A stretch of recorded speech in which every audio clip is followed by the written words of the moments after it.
Hola, muy buen día para todas las personas que nos escuchan. Nuevamente tenemos el gusto de estar con ustedes una vez más para darle continuidad a la segunda parte del tema del duelo que nos hizo favor de darnos el doctor Alejandro Ángeles. Sabemos que no es fácil adaptarse a los cambios que provocó esta pandemia y es por eso que se pensó en un segundo momento para continuar cómo afrontar el duelo. Adelante, doctor Alejandro. Gracias. Gracias, Diana. Eh, Así es, en la primera plática sobre duelo abordamos los conceptos básicos, hablamos sobre la definición, por supuesto, sobre las principales causas detrás de los duelos más importantes que atravesamos a lo largo de nuestra vida y muy en particular en estos tiempos de pandemia. Hablamos sobre las 5 fases del duelo y qué caracteriza cada una de ellas. También hablamos sobre algunos de los principales signos de alarma que deben llevar a una persona que atraviesa un duelo a pensar en buscar ayuda profesional. Yo recomendaría a todas las personas que se encuentren viendo esta plática revisar primero esa primera parte.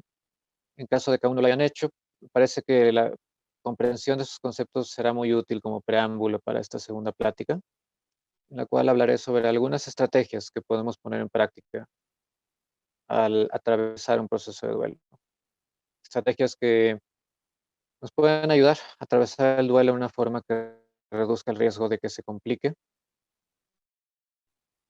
Recordemos que el duelo es un proceso normal, pero ante una pérdida particularmente significativa como es el fallecimiento de uno o varios seres queridos, algo ante lo que desafortunadamente nos ha expuesto la pandemia, y ante la conjunción de varios tipos de pérdida importantes, como puede ser el fallecimiento de un ser querido junto con una ruptura sentimental o la pérdida de nuestro trabajo en el lapso de un solo año, que es otra de las consecuencias que hemos visto en el contexto de esta pandemia. Ese proceso normal que es el duelo puede complicarse y convertirse en una depresión que requiere atención médica o puede llevarnos a otros riesgos como es el abuso de sustancias, a lo que estamos viendo con mucha frecuencia, pero particularmente alcohol.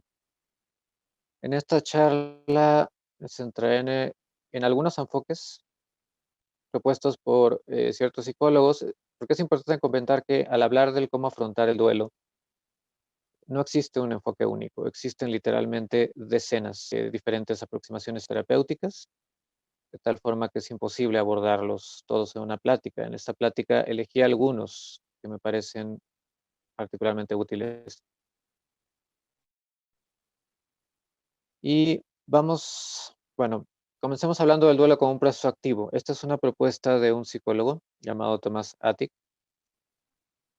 Lo que él propone es describir el duelo como un proceso lleno de lecciones, caminos y posibilidades. Es decir, describe el duelo como un proceso activo en vez de como un proceso pasivo en el cual no nos queda más que ir transitando por las diferentes fases del duelo sin tomar ninguna decisión, esperando solo que el tiempo cure las heridas. Y no es que el tiempo no juegue un papel en el duelo, de hecho lo hace y de hecho es muy importante. Sin embargo, lo que Attic propone es, en primer lugar, concebir el proceso del duelo como un periodo en el que podemos tomar decisiones en vez de como un simple proceso pasivo en el cual nos limitemos a dejar que el tiempo pase sin más. En este concepto del duelo como un proceso activo, Attic lo que plantea es que es posible tomar decisiones o realizar ciertas tareas o desafíos, como él les llama. Entonces, la siguiente diapositiva, hablemos entonces de algunos de los desafíos o tareas que podemos llevar a cabo durante un duelo. Reconocer la realidad de la pérdida. ¿A qué se refiere esto? Bueno, esto puede sonar obvio, pero es en donde debemos comenzar. En afrontar la realidad de que esa persona ya no está ahí, reconocerlo y entender que lo que tendremos que hacer es aprender a concebir nuestra vida sin esa persona. Se trata ni más ni menos que de volver a aprender a vivir sin esa persona que se ha ido, tomando en cuenta que una pérdida puede transformar profundamente nuestra vida. Este, este desafío o tarea puede ser especialmente difícil cuando la persona está presente físicamente pero ausente psicológicamente, como es el caso de una persona que esté sufriendo una demencia, como lo es la enfermedad de Alzheimer. En otros casos podemos ver lo opuesto. La persona puede estar presente psicológicamente, pero ausente físicamente. Y en este punto, desafortunadamente, es algo que en nuestro país podemos ver con el caso de las muchas mujeres desaparecidas. Los familiares tienen que lidiar con el hecho de que, aunque la persona no esté presente físicamente, psicológicamente sí lo está. También es el caso de las personas secuestradas. El caso de los 43 de Ayotzinapa es un ejemplo que ilustra esta situación. Y desafortunadamente sabemos que miles de personas, de hecho decenas de miles de personas en nuestro país se encuentran en esta posición. Es importante recordar que no vivimos la pérdida solo como individuos, también la vivimos como miembros de una familia y de una comunidad, por lo cual es extremadamente importante hablar de la pérdida con los demás, algo que por nuestra cultura tendemos a evitar. Entonces, es hablando de la primera tarea o desafío, el reconocer la realidad de la pérdida. Segundo desafío consiste en abrirse al dolor. Nuevamente, puede parecer algo obvio, pero de una forma instintiva, ante una pérdida, muchos de nosotros inmediatamente evadimos el pensar en la persona que hemos perdido. Y es entendible. ¿Quién podría no entender el por qué una persona querría tratar de evadirse en vez de enfrentarse a la realidad? Que en este caso implica afrontar el intenso dolor de una pérdida. En este punto no se trata tampoco de centrarnos completamente en el dolor que nos provoca pensar en la pérdida que hemos sufrido. En vez de ello, la alternativa consiste en alternar de forma periódica, por un lado, la atención a los sentimientos de tristeza, desolación y ansiedad, la reflexión sobre la pérdida, la revisión de nuestros recuerdos. Alternar eso con la realización de tareas domésticas y laborales, que no son solo algo que tenemos que hacer, sino que nos pueden servir como un descanso para esa intensa angustia que puede generarnos, el centrarnos únicamente en pensar en la pérdida. Centrar nuestra atención en aspectos externos, ya sean las tareas domésticas, el trabajo, una actividad física o nuestros pasatiempos, nos va a permitir entonces abordarlo como un proceso que alterna el sentir con el hacer. Y si lo pensamos bien, el duelo debe alternar estas dos actividades, ya que si nos centramos solo en una de las dos, se va a complicar. Si solo nos centramos en el sentir, podemos quedarnos estancados o atrapados en el dolor, por decirlo de alguna forma. Y si solo nos concentramos en el hacer, en los aspectos externos, lo que hacemos es evadir el dolor, en vez de confrontarlo y asimilarlo, que es de lo que se trata el proceso normal del duelo. El siguiente desafío es se refiere a revisar nuestro mundo de significados. Bueno, una pérdida y especialmente una pérdida importante puede minar nuestro sistema de ideas con los que a lo largo del tiempo le hemos dado un sentido a nuestra vida. Eso a lo que también podemos llamar sistema de creencias. Y esto es algo que está ocurriendo en este momento. La pandemia nos tiene a todos con una permanente sensación de vulnerabilidad. La súbita muerte de un ser querido nos puede llevar a cuestionar nuestro sentido de la justicia. En las personas que son creyentes, a lo largo de este año, en innumerables ocasiones he escuchado a pacientes comentarme, por ejemplo, que la pérdida les está afectando tanto que se encuentran en un momento en el cual sienten que su fe está siendo puesta a prueba.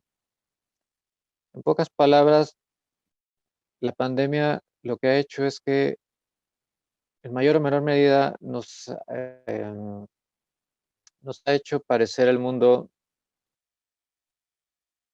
un lugar injusto, aleatorio, incluso malévolo.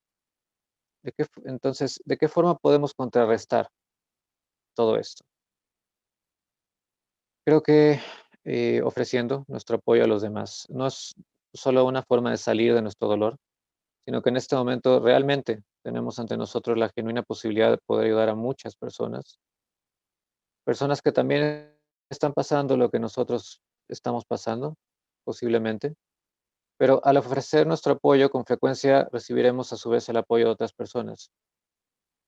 Y esta es una forma de recordarnos que el mundo no es un lugar completamente repleto de maldad, que es esa imagen distorsionada que tal vez en estos momentos por la pandemia muchas personas pasando por un duelo tienen. Recordemos que la empatía es la capacidad de ponernos en los zapatos de otra persona y este es un excelente momento para ejercitar, para cultivar esa cualidad tan valiosa que es la empatía. Se trata de percibir la pérdida como una suerte de llamada de atención, porque la cuestión es que es un hecho definitivo e irremediable, una pérdida. Puede ayudarnos a revisar nuestras prioridades, asegurarnos de que estamos dedicando tiempo y consideración a las personas que queremos y a nuestros proyectos personales, porque la pérdida nos recuerda que nuestro tiempo es limitado. Con o sin pandemia, nuestro tiempo es limitado. Creo que la pandemia lo que ha hecho únicamente es recordarnos eso y colocarnos frente a nuestros ojos constantemente a lo largo de un año. Pero el hecho es que nuestro tiempo es limitado y por tal razón debemos enfocarnos para conseguir nuestros proyectos. El recordar que nuestro tiempo es limitado, si bien es cierto que la pérdida tal vez ha debilitado algunas de nuestras creencias, podríamos también reflexionar sobre qué tan útiles eran esas creencias después de todo, porque podríamos darnos cuenta de que esas creencias podían tener la función de ocultar a nuestros ojos la fragilidad de la vida y el hecho de que nuestro tiempo es limitado. Y es entendible que desarrollemos creencias que nos hagan olvidar lo frágil que es nuestra vida y la de quienes nos rodean, pero el entender que esto es la realidad es una forma de revisar nuestras prioridades, de valorar no solo nuestras vidas, sino de valorar las vidas de las personas que queremos y de utilizar nuestro tiempo para cumplir con nuestros proyectos, tomando en cuenta nuevamente que nuestro tiempo es limitado. A fin de cuentas, todo esto no es más que incorporar ese evento traumático, que es esa pérdida que hemos sufrido, de la forma más positiva que nos sea posible. Y nuevamente, se trata de no pasar por el duelo de una forma pasiva, como meros espectadores, sino hacer del duelo un proceso activo, productivo, del cual podamos aprender lecciones de vida que muchas veces solo nos es posible ver en la adversidad. No tenemos control ante la pérdida y la pandemia lo ha hecho más que evidente. Sin embargo, lo que sí está en nuestro control es el asimilar esa pérdida en nuestras vidas de tal forma que nos deje estas lecciones. Otra tarea o desafío dentro, dentro del el concepto de Tomás Sati, reconstruir la relación con lo que se ha perdido. ¿A qué se refiere esto? Bueno, vivimos en una sociedad que de cierta forma nos parece indicarnos que debemos olvidar lo antes posible y no hablar de la pérdida. En circunstancias normales, si muere un ser querido, se trata de atender al funeral, al velorio, al funeral, al entierro y a todos los ritos alrededor de la muerte, y tras ellos echar tierra sobre el asunto, olvidar y no pensar más en ello. Y quizás sea más acertado el concebir la muerte como algo que transforma las relaciones en vez de simplemente ponerles fin. Aquí también es importante recordar que todos estos rituales, tras la muerte de un ser querido, el velorio, el funeral, el entierro, el novenario, para las personas que son creyentes, aunque las personas agnósticas o ateas también tienen sus rituales y su forma de hacerlo. Estos rituales son esenciales.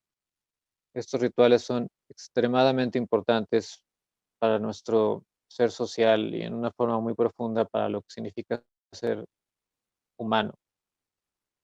Y dentro del contexto de la pandemia del COVID, inclusive la pandemia nos ha privado de la oportunidad de realizar estos rituales. No hay velorios, no hay funerales, no hay entierros, no hay reuniones Entonces, lo que yo recomendaría es algo que he visto que ya muchos pacientes, mucha gente está haciendo, que es hacer, por ejemplo, en el contexto de las personas que son creyentes, rosarios a través de redes sociales, reuniones a través de todas las aplicaciones que sabemos que permiten hacer reuniones, no dejar a un lado los rituales, porque son absolutamente esenciales y aunque dentro del contexto de la pandemia ni siquiera podemos despedir a nuestro ser querido en una reunión física, sí por lo menos hacerlo a través de las redes sociales. Y bueno, finalmente, ot- finalmente la última tarea de la cual eh, voy a hablar, reinventarnos a nosotros mismos. ¿A qué se refiere esto? Bueno, es una realidad que una parte de nosotros muere o se va cada vez que perdemos a un ser querido, porque somos seres sociales que construimos nuestras identidades alrededor de nuestras personas importantes. Y una vez con estas personas falta, queda un vacío. Es importante entender que esto es parte de la vida.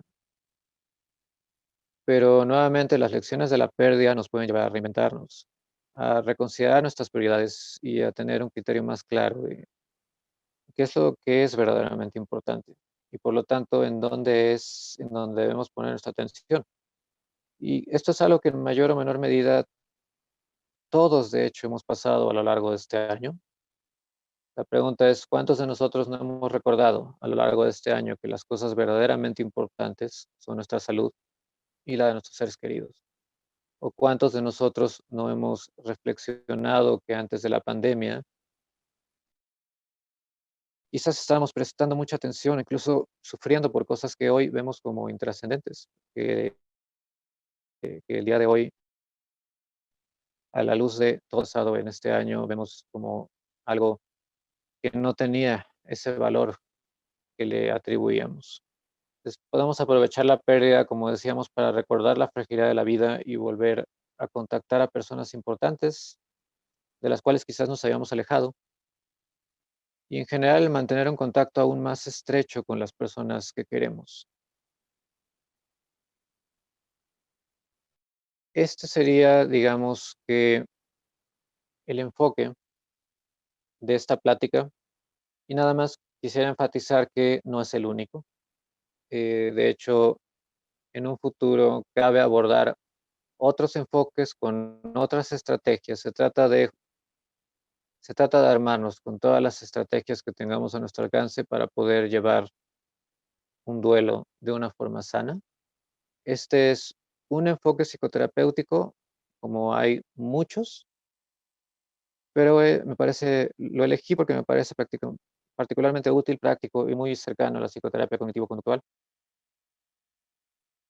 Sin embargo, habrá que recordar que no es el único, en absoluto. Hay otros y probablemente en algunas otras pláticas podamos abordar otros enfoques. Por mi parte, eh, sería todo y nuevamente les agradezco su atención. Muchas gracias, Alejandro, y esperamos verte pronto, escucharte nuevamente con los temas que nos has estado dando. Y bueno, pues sigan, por favor, muy al pendiente de estas pláticas que tenemos preparadas para ustedes. Gracias y hasta la próxima.